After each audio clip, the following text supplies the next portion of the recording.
Welcome back to Champions Corner. What a great interview, with Tina and Chris Krupar. A lot of great lessons. I hope that I might even You listen have to that reached the again. voice. I might even listen to that again and take notes.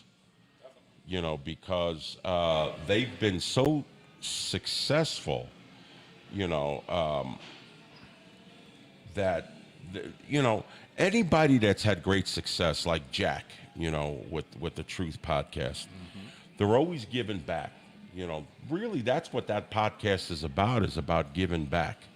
And trying to use that knowledge that we, turn. It would be equivalent of me talking with young coaches, and I love talking to young coaches, and so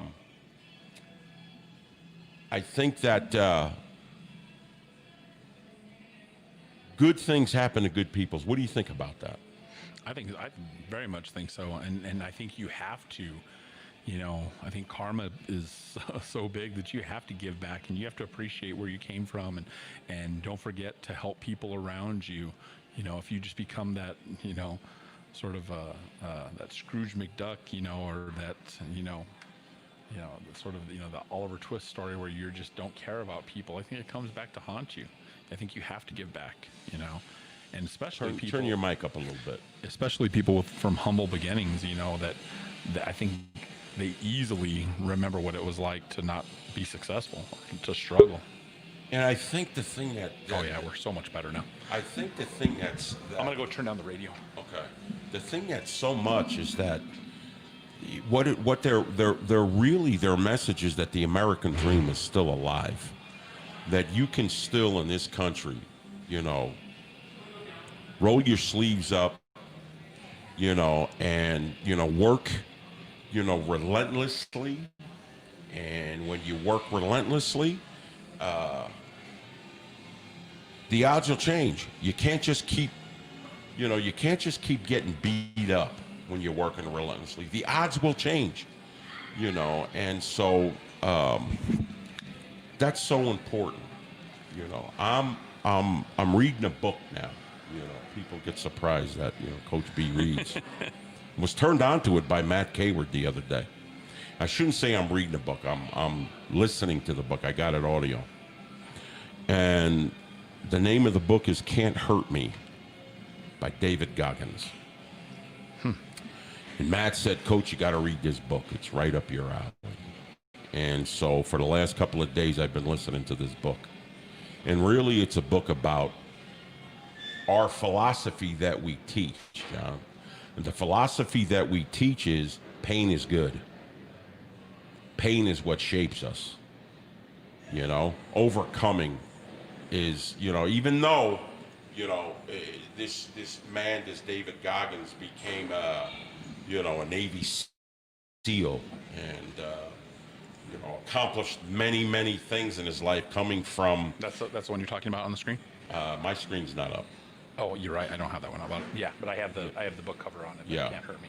And so, yes, and literally his message as I'm reading is, motivation ain't shit.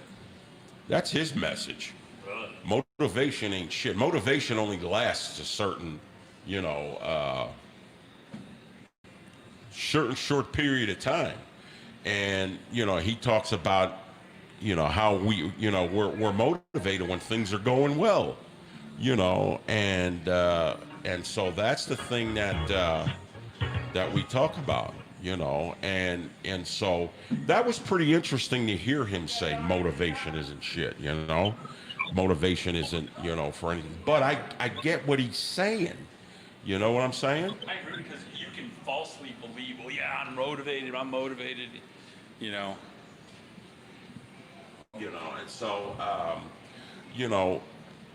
one of the things that people, we do, I think motivation is so important in our life, that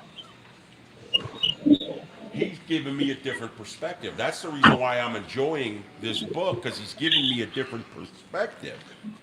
Yeah. And to me, I think it's the seeds before motivation that he's teaching. You know, We're getting feedback somewhere. yeah. Is it from our phone lines? I was up on it, but no, I think we're good. Test. Yeah, we're good. No, Are we good? I agree. I think you have to develop grit. You have to develop perseverance. I mean, you can say I'm going to be the best football player or the best baseball player, and you can be motivated until you've struggled, until you've battled through things. You know, my son and I were, it's 16 years ago. The show Lost. We were watching an episode yesterday, and there was an episode called The Moth. And John Locke was giving him a lesson, saying, "Look at that moth cocoon. You you see him wiggling there, and he's struggling, and he's battling through it." And he goes, "I could help him. I could cut a little slit and help him out, but he would die because without that struggle, his wings will never get strong enough. His body will never get strong enough to be able to be glorious someday. You know, I could aid him, I could help him along the way, but he has to struggle to become who he's supposed to be." You know, so I see a similar type of message, you know. Right. And so I'm really excited about finishing this book and seeing where it's going to take me in my thought process, because I'm always looking for cutting edge leadership, cutting edge, drawing out, those low expectations. As a coach, you've been a coach and teacher for a quarter of a century. Yeah. That's our field, man. That's our field. Hey, on the line, are you there, Frankie? I'm here. Frankie B from Toms River, No, you're not in Toms River, New Jersey. Where are you at, New Jersey? Beautiful town called Bayville. Bayville, New Jersey. That's down the Jersey Shore, right?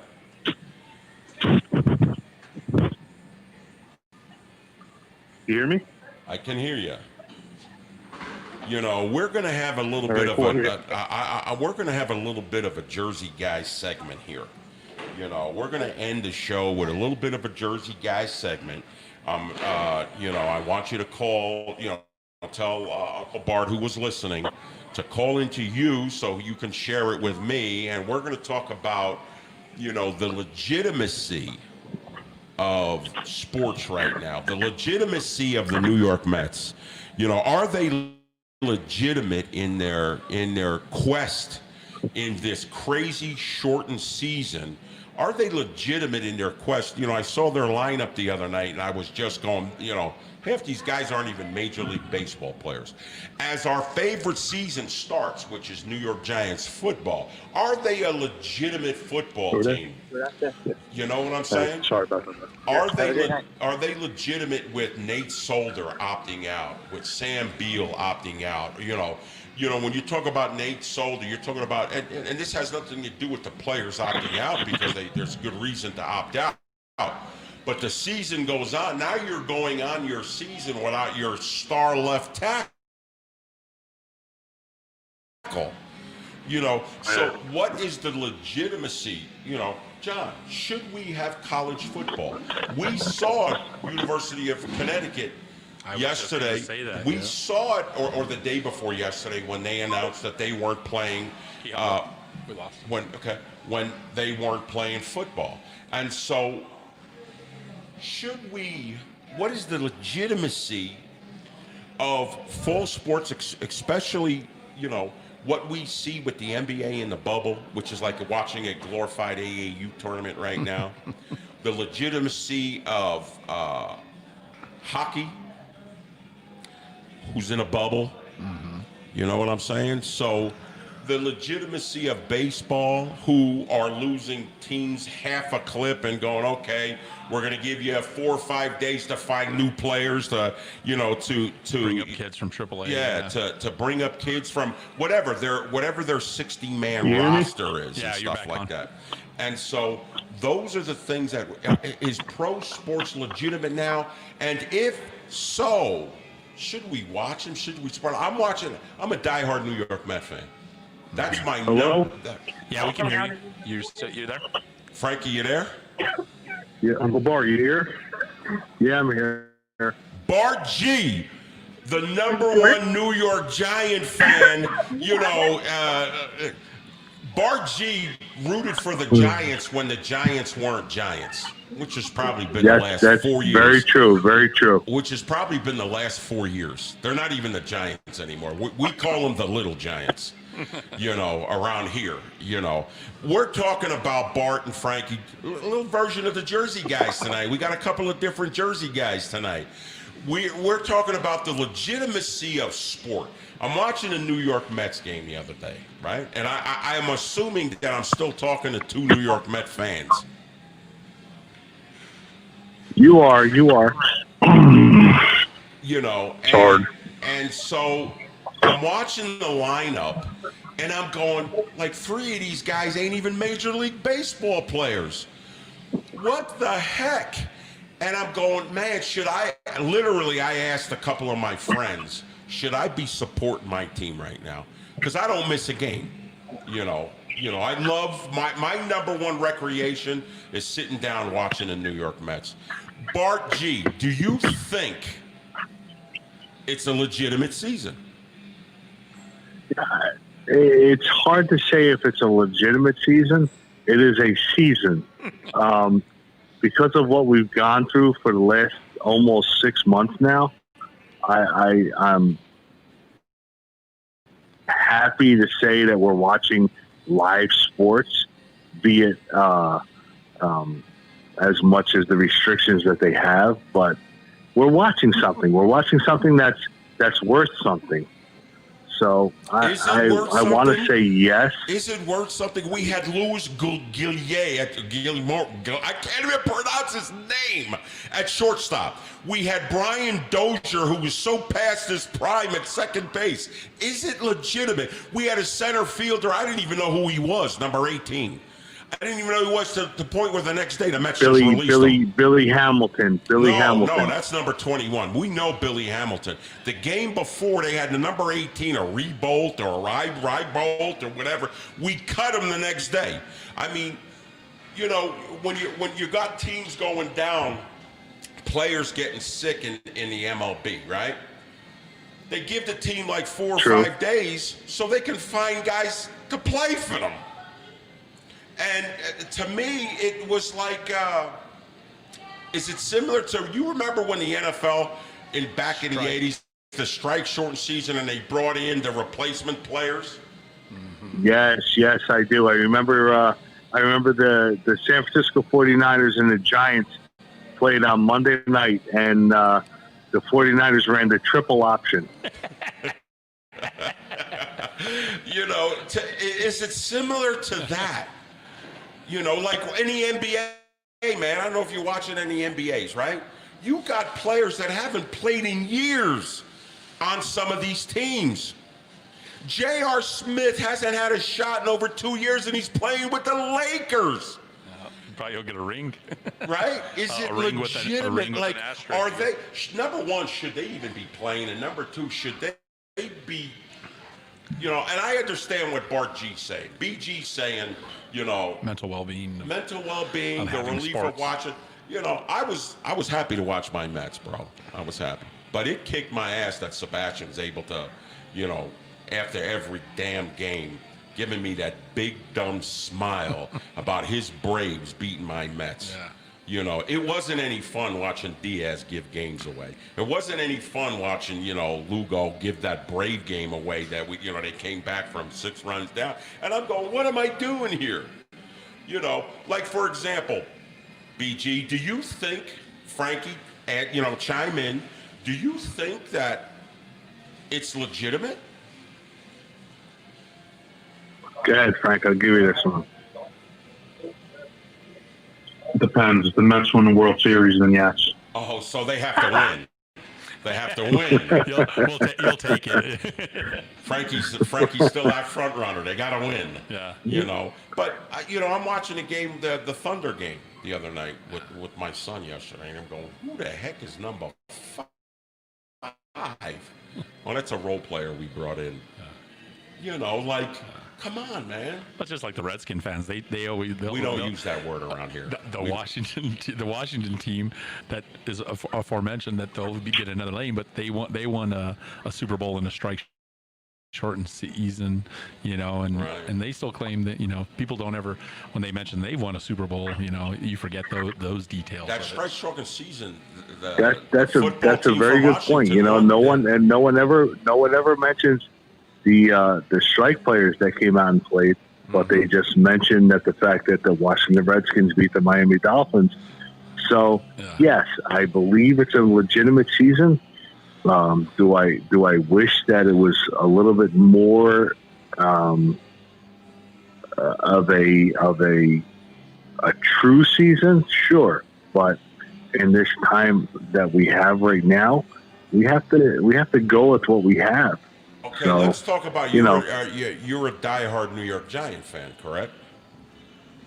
Yes, I am. How does it affect the team when they want it? The whole deal about pro sports. This is not college. This is not high school. This is not. The whole idea about pro sports is winning. That's what pro sports is all about, winning. And Without a doubt. when a team from an area wins, it helps them economically. That area. Oh yeah. It helps them economically.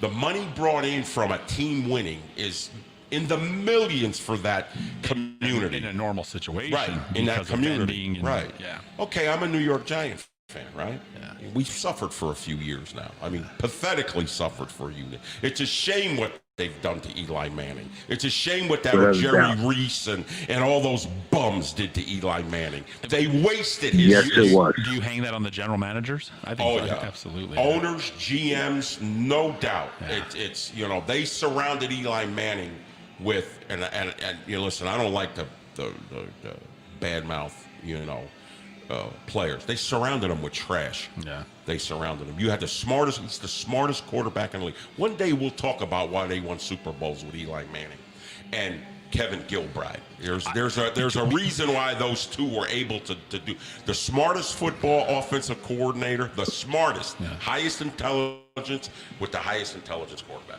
But that enough said. Yeah. How can Mike? I always told my sons, I said between Peyton and Eli, I'd always take Eli any day. Yeah, I would. Because I think Eli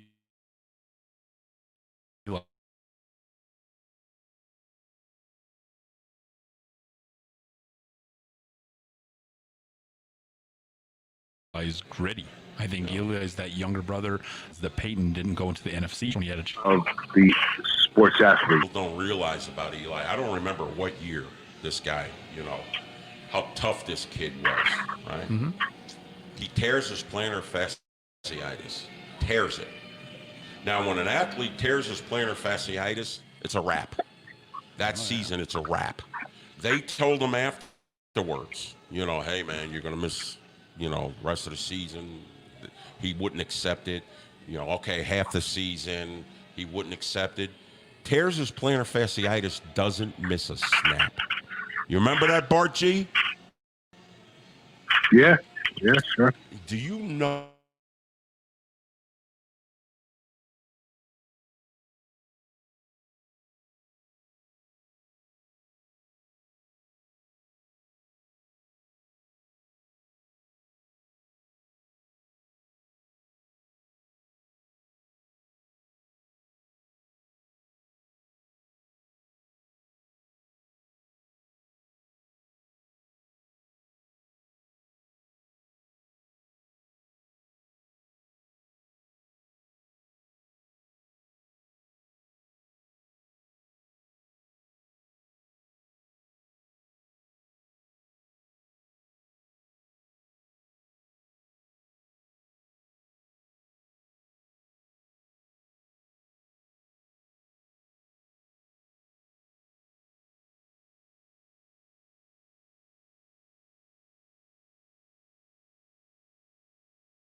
How is that legitimate? Like, how do you replace that?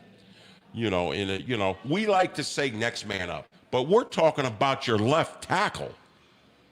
How is that legitimate?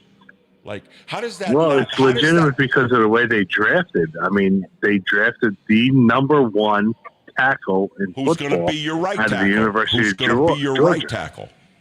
Who's going to be Yeah, your right tackle? He's versatile enough to move over to the left tackle. Yeah, but here's So the thing. if you want to build, where do you want to build from inside out, Coach? No, You want to build what from I'm- inside out? What I'm saying is this, okay?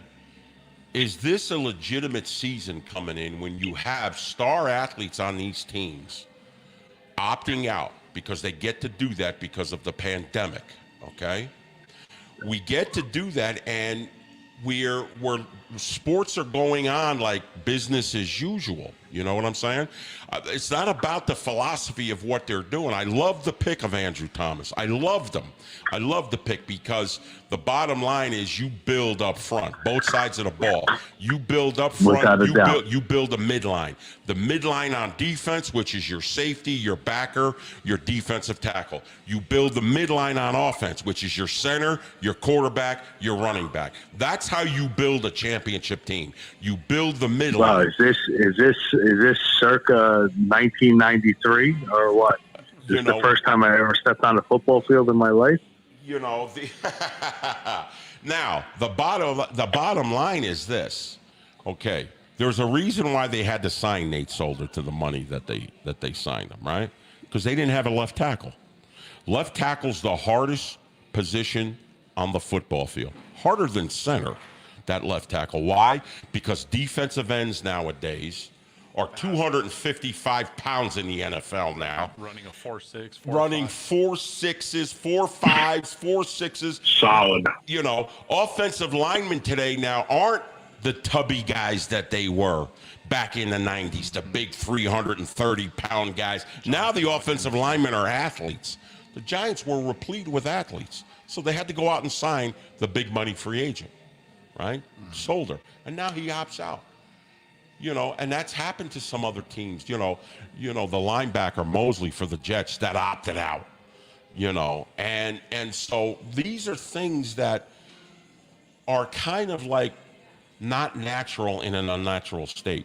And my point being, with the money that they expect us as the fan base to spend, you know, is it legitimate, man? Like, for example, Bart, how do you bet? Let's say, you know, I don't know if you bet or not, but how do you bet? If you're a bettor, how do you bet on these games that are missing players that opted out?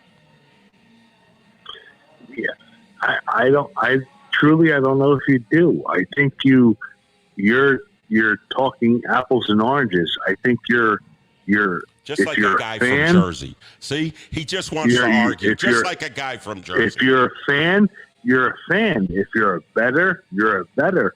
I mean, you know, there's not been a game that I bet on that I haven't thought the Giants are going to win. There's not a game I've watched that I didn't think the Giants were going to win. Just like there's not a game that I've ever stood on the sideline as a coach, whether it be Pee Wee up to high school or to college, where, by the way, you helped me in that way, that I didn't think we were going to win. That's a double-edged sword that you have to look at. You have to look at it as a fan, or as someone who wants to make money on a game, or you have to look at it as a coach. Well, you know, there's no doubt. There's no doubt from the inside. You're talking about inside and outside. There's no doubt the jobs that these people need on the inside. I get that. That's a great point. You know, people need to, you know, to feed their families, and that's their livelihood, and you hate to shut them down from their livelihood. Great point. Great point. But from the outside, okay, without the outside people that are spending money, right? The inside people can't make money. But that's life, Coach. That's life. Am I wrong? I don't know. For example, you know, we've always known that college football has always exploited athletes with the amazing amount of money that college football makes on football. Right. the Division 1A. And now, like, does this play into the legitimacy of, let's start up a football season, let's have a college season, and my point being is everything is steered on money. It's steered on money. Now, when it wasn't steered, even though it's always been steered on money, but, competing for a championship in your market has always been legitimate. You know what I'm saying? It's always been legitimate no matter where you are. You knew, like, if you were competing, if you were in the NFC East, man, you were competing against, the other teams in that tough NFC East. It was legitimate. Now, is it still legitimate? When you have players who have opted out and it's changed kind of the landscape, college football, man. Like, one of the things that we're talking about, hey, we're going to have a season, these conferences are going, we're going to just do conference games, whatever. We're not going to travel, whatever it is. Okay. What's the key to college football? The outside, the number of fans that spend money. Like, for example, my parents have season tickets to the Sooners. My brother has season tickets to the Sooners. My sister has season tickets to OU, the Sooners, right? Okay. They're spending good money to go to the Sooners, because when you go to an OU Sooner game, there's 90,000 people in there and everybody's wearing something crimson and cream. Everybody. And they're buying venue, Sure. and they're paying for parking, and they're Right. using gas and The buying reason why hotels. we can pay these head coaches more money than the NFL head coaches is because of the revenue that's generated, right? Now we're going to have a college season. Who's going to the game? You haven't even talked about that. I know. Who's going to the game? Where they generated. But coach, let's go even deeper than that. Let's go to the kid who wants to prove himself in the Big 12, who wants to prove himself as a legitimate player in the conference that he's playing in. How do you put a monetary value on that? How do you make it, it's not legitimate enough because the university is not making enough money, but you put in just as much work as a guy who did it 5 years ago. Right. So, well, let's put it. Here's where I'll answer that question. Okay. You have two fathers here. Our producer John Chavez, myself. We're both blessed to have sons who are Division 1A prospects. Okay. John's True. son is a 6'5" quarterback. 6'5" going into a sophomore year. My son is a lineman who's going into his junior year, and it's pretty, you said I was old, and I got a son that's going into only his junior year. All right? I should get credit for that. I should get listen, Coach, I said you were old. I have a 12-year-old daughter, so it was a little bit of a jab there, and you know better than I do that it's a little bit of a jab. It was a backward slap. You know better than I do what it's and about. here's the thing, okay? My son going into his junior year, John's son going into his sophomore year, and they cancel football this fall. Okay? Now, New Mexico has said, we're going to try to play it in January. Is that a guarantee? And so here are kids that need these seasons more so than the college kids.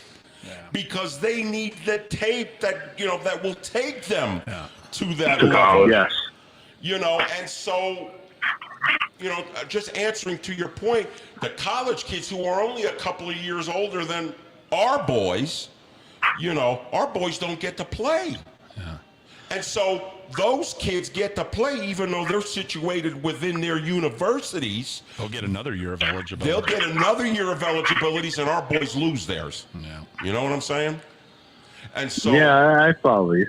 I think with the same thing with the professional athletes. I was reading the article now, and I think the Patriots were hit the hardest by the opt-outs. Why? Because the Patriots sees that probably these players say, "Oh, it's a rebuilding year. What if I beat up my body when I can add another year to my contract?" Just like these. Coach, you're going a little bit of a conspiracy scenario there. Okay, so you're like a college athlete or a professional athlete, and you're sort of given, for a college athlete, you're given, say, maybe a 6 year of eligibility. Okay, they're the professional and the college athletes are the ones that don't lose other than a year, but they're something's not just going poof from them. What my contention is that these high school athletes, so if you're a senior right now and you have the opportunity, your entire season could be gone and it'll never come back.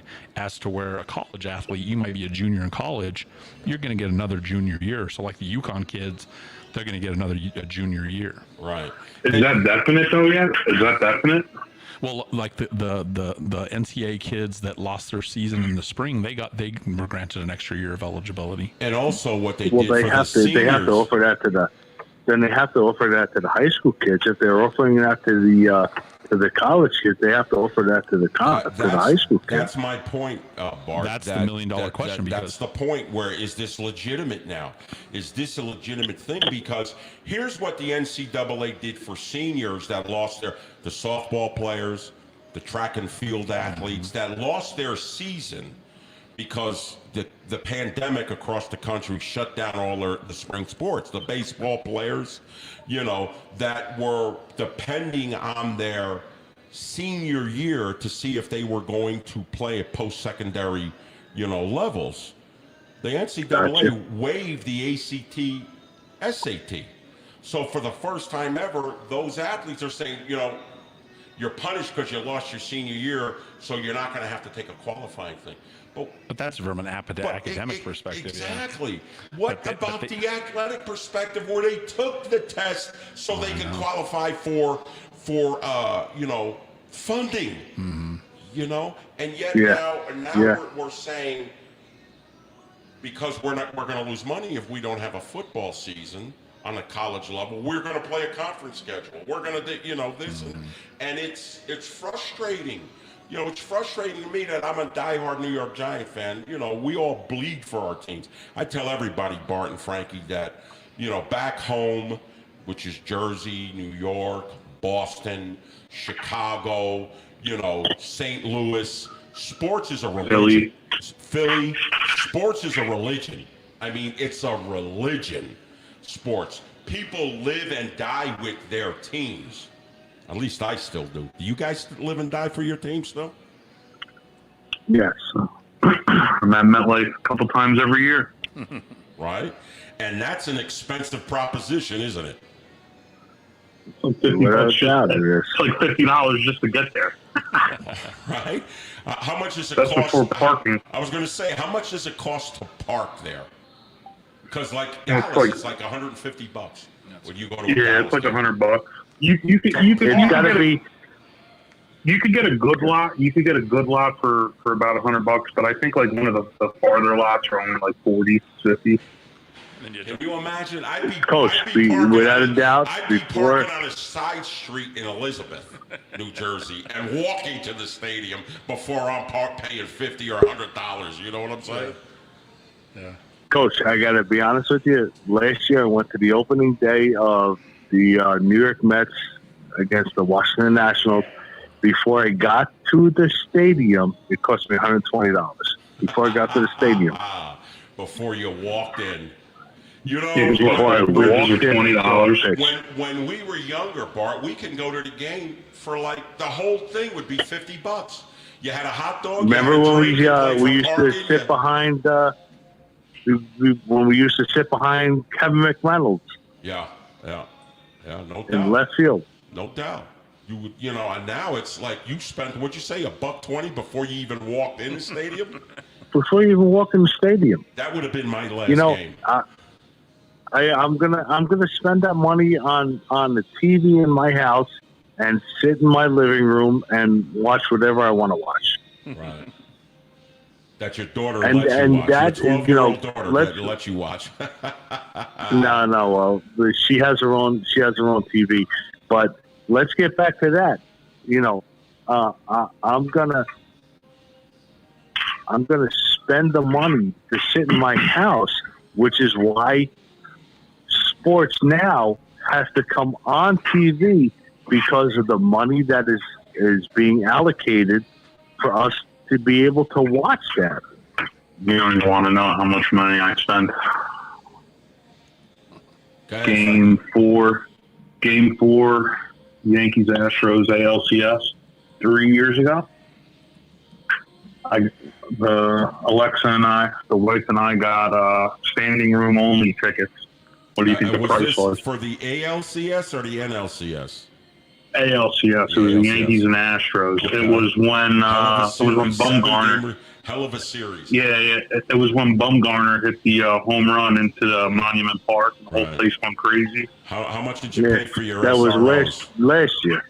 No, it was 2 years ago. Those 2 years ago. 2 years ago? Those 2 years ago? cheaters. Those Yeah. cheaters.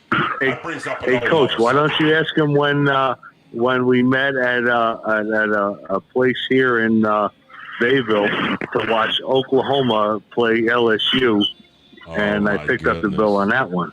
Oh my god, that's because Well, I had to Frankie was drink a lot probably- that night. He was crying on the floor probably that night. He was he, I was miserable. you know, I wanted to go home. he called me. He said, "Uncle Bart, you want to watch the game?" I said, "Yeah, come on, let's go to this establishment."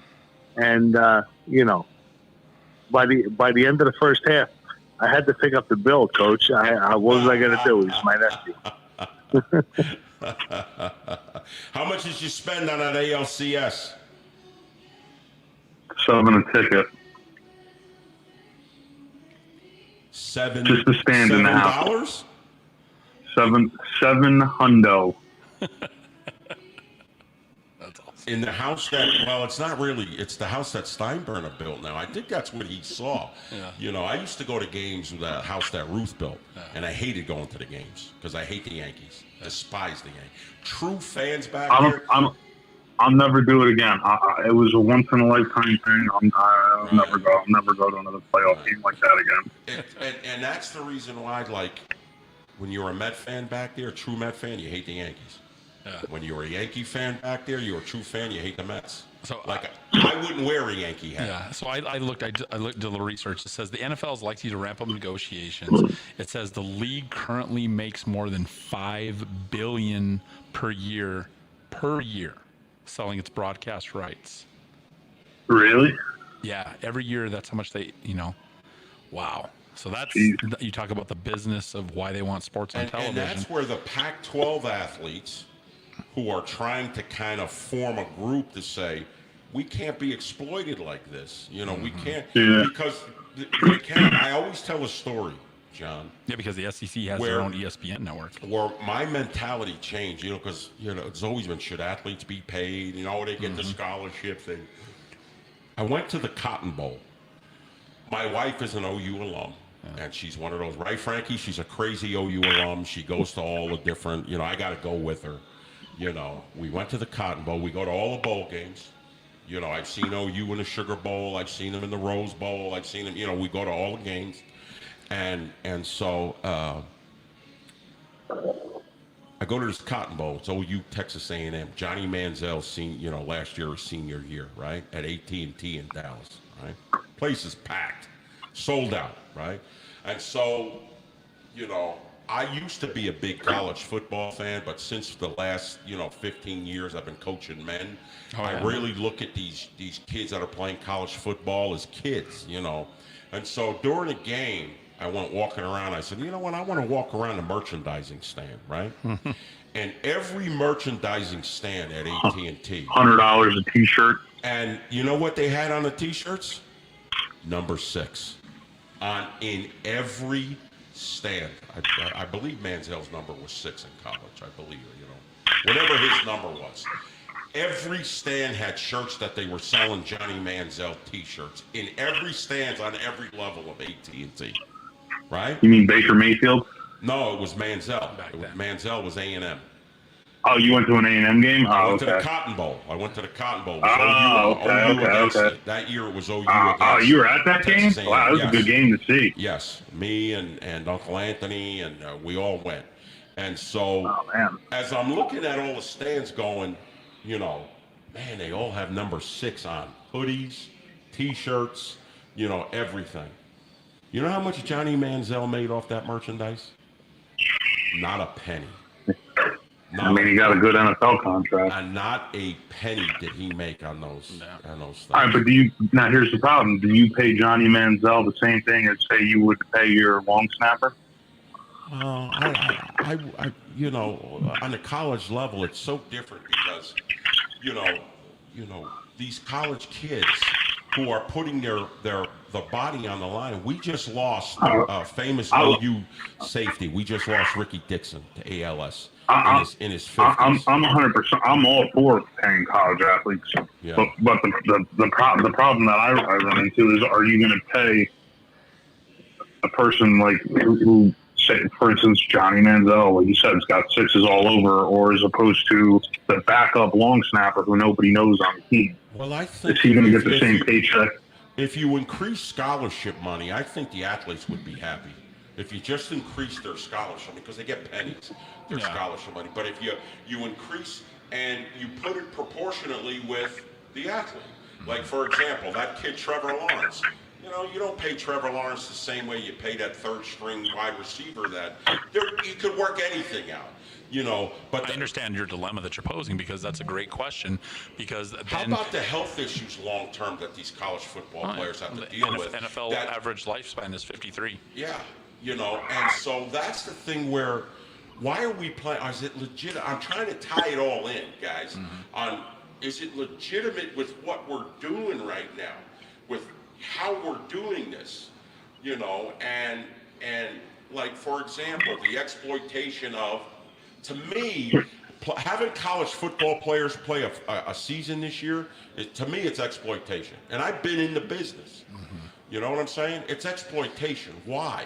Because what's the percentage of them are never going to see a practice in the NFL? How many of them are going to lose a year of eligibility? Yeah, okay, but how many of them are going to get that opportunity because someone else is opting out?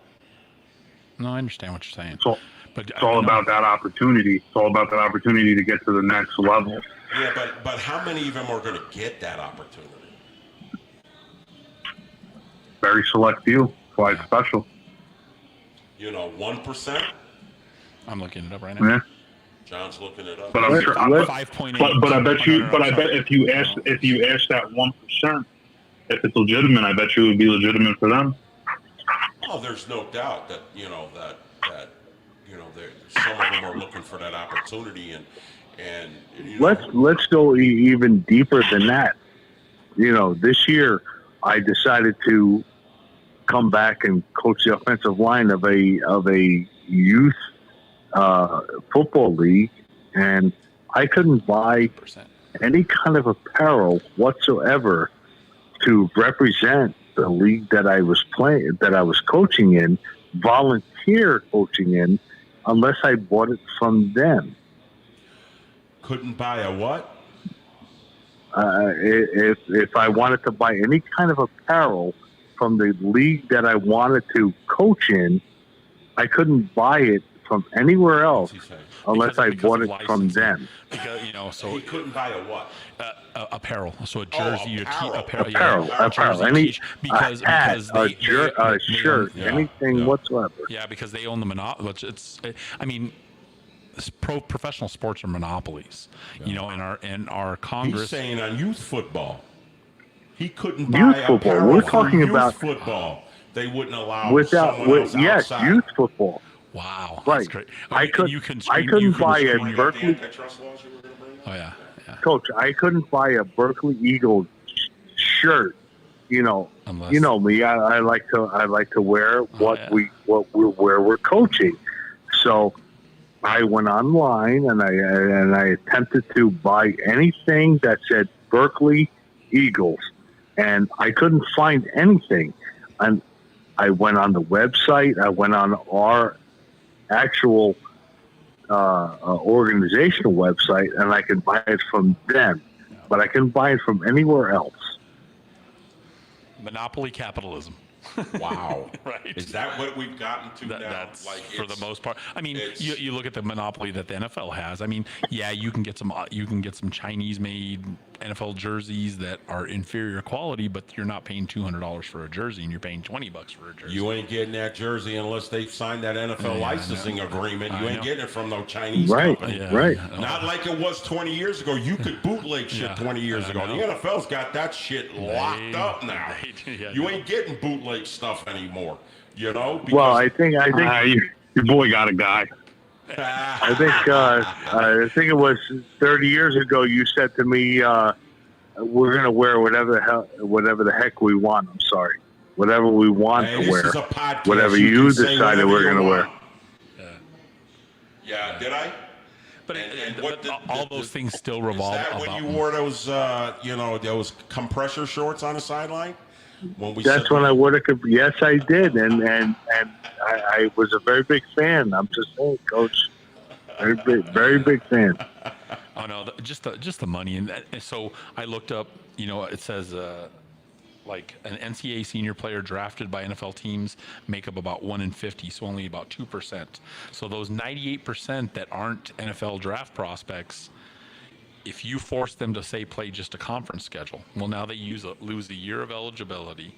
I mean, they get the year of the scholarship, but they're getting it anyway, whether they opt in or opt out. They're getting it anyway. But the other way, they get an extra year of eligibility. Yeah. Or what it allows them to do would be, this is a positive for them, not playing, is it allows them to continue their academics and so graduate a year early with eligibility to where you can get post-secondary or postgraduate, which is another year somewhere else if you don't.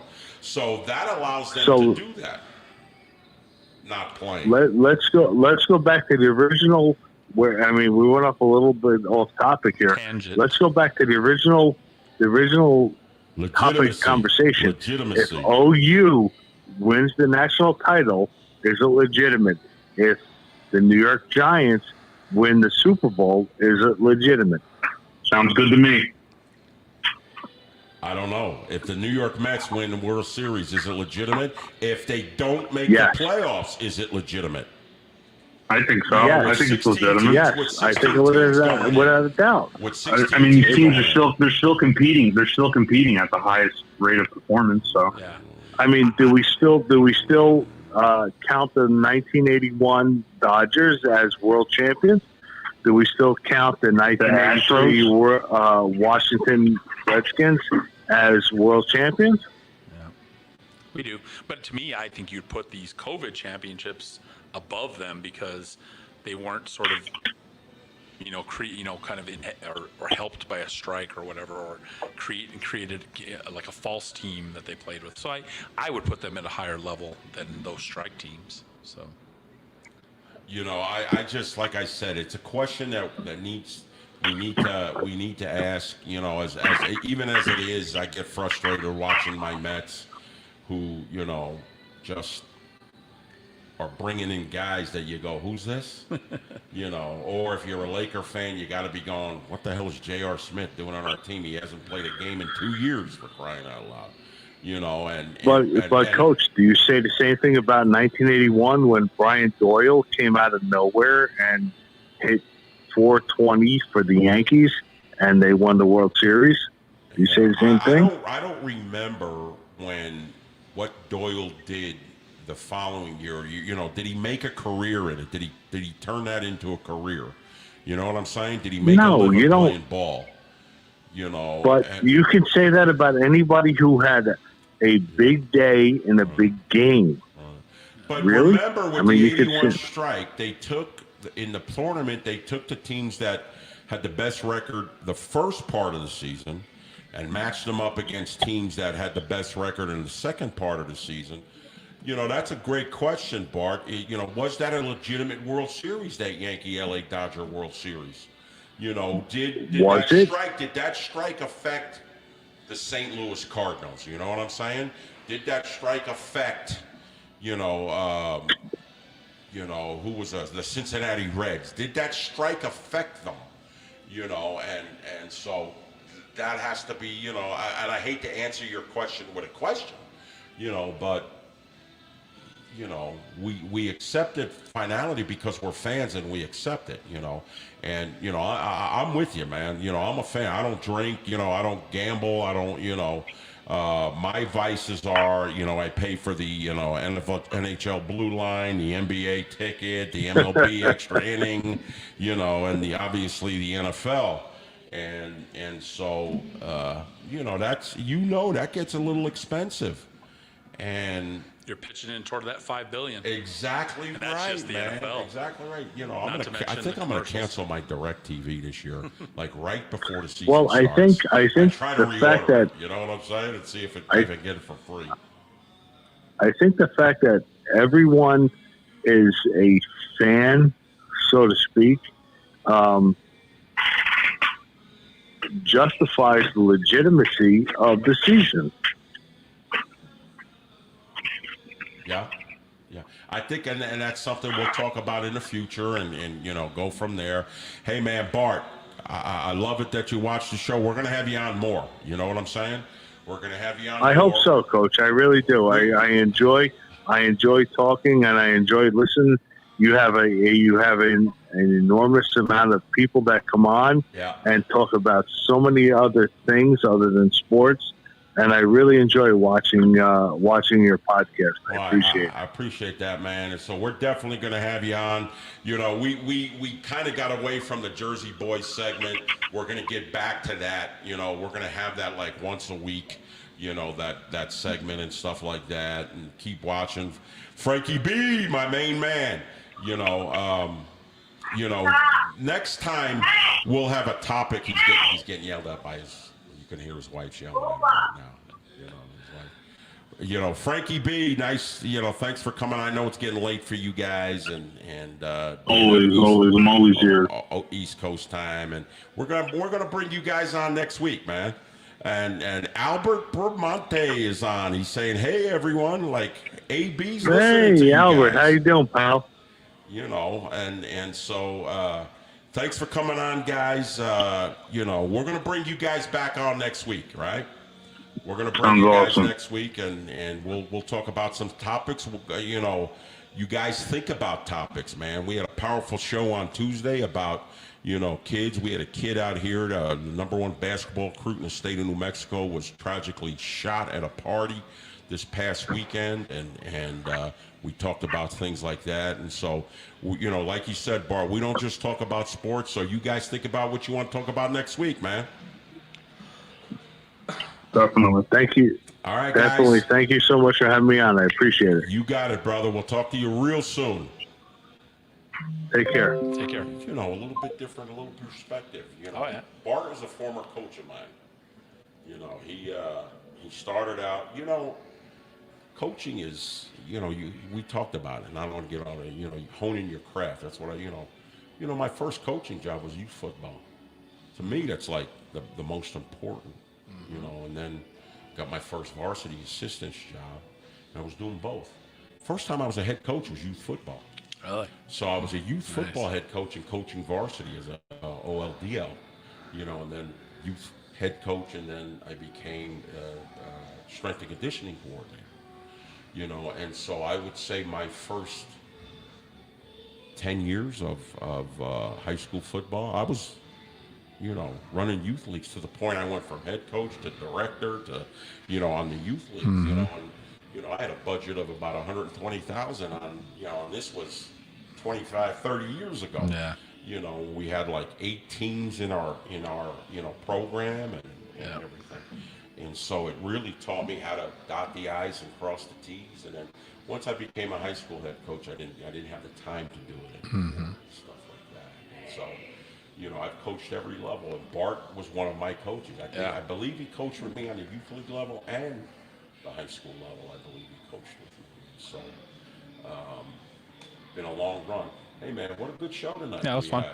That was a good You show. know, That was fun. you know, we were, you know, picking our nose in pre-production. Yeah, we're going, like, you know, what are we going to do? Our executive producer was going, Coach, you know, you can call it. We could, and we ended up running, you know, late. But, bro, you did a great job today, and you know, I'll see you next week. Definitely. You know, you'll see me through that screen. Now, do you think my head would take up that whole screen? It's going to be interesting. No, it'll look just like any of the other windows. That's how it's supposed to theoretically work, like that. So we'll be able to put you in just like where we're showing right now. You'll be in one of those squares, and just make sure you're in a good Wi-Fi connection, and we're good to go for next week. Well, I'm going to use my phone. So. Oh no, yeah, that's Great. and you'll project it Great forward like job. that. And I'm going to take the stand so this way I'm not bouncing. And Oh yeah, take this one actually, Yeah, so yeah. because we haven't been using this one. So. Okay. And so, All it's right. good, man. Great job tonight. All right, thanks a lot, man. Okay. Good night, let's see, everybody. we We'll got see you one next more week. Have a great comment. weekend, man. Be safe. Says- Who Albert says any psychology topics I'm down to discuss. Albert is a psychologist. That's my brother. How's this? He's the most talented of all the brothers. He's a doctor in psychology. Yeah. He's a certified hypnotist, and he's a college professor. How about his life? That's awesome. No, Good we for him. definitely got to get him on and talk about. I've been promising him for a while. Oh, and we need to because psychology. I mean, just even the psychology of people right now. I mean, you look at suicides that are taking place right now and happening. You know, even Michelle Obama today, she said that she's dealing with minor depression. Exactly. You know, so She I mean, did to make me, that statement. you know, that's huge, and people even just recognizing it, and that needs to happen more. So these people hopefully can get help, and you know, these social and emotional disorders that they have. Yeah. These You're right. We problems need that to they put have. Albert on. Tell Absolutely. Albert to tell Albert that he just clipped us again. So let's see. Secondary fix. Yeah, absolutely. Albert, we want haven't- you on next week, Albert. All Yeah, we'll right, come give in us a and let's thumbs have a up if you can come on. We want to have it's important. We have a segment about great point, John, when you talked about Psychological. He created the topic right there. Psychological. The secondary effects of the lockdown. You know. Right. I mean, I know. At 2 weeks ago, when the governor said no fall football, literally we went through like a 2 week of we didn't do anything. Right. It was just depression. I was like, like, okay, we're gonna move to Texas, we're gonna move to Arizona, we're gonna move to, we're gonna move here, we're gonna move, so all these, and literally going through depression, of it, so. Albert, we want you on next Tuesday. We're gonna have a segment on that, and let's see who else we can invite. Dr. Jennifer Gomez Chavez on, who's a doctorate in psychology from UNM. Okay. And so let's make that next Tuesday, Albert. Okay.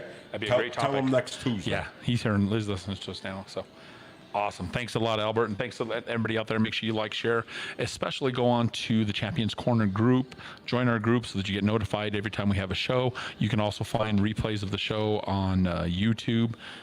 We keep expanding our platform. So thank you very much. You guys have a great night. Thank you. Good night. Be safe this weekend.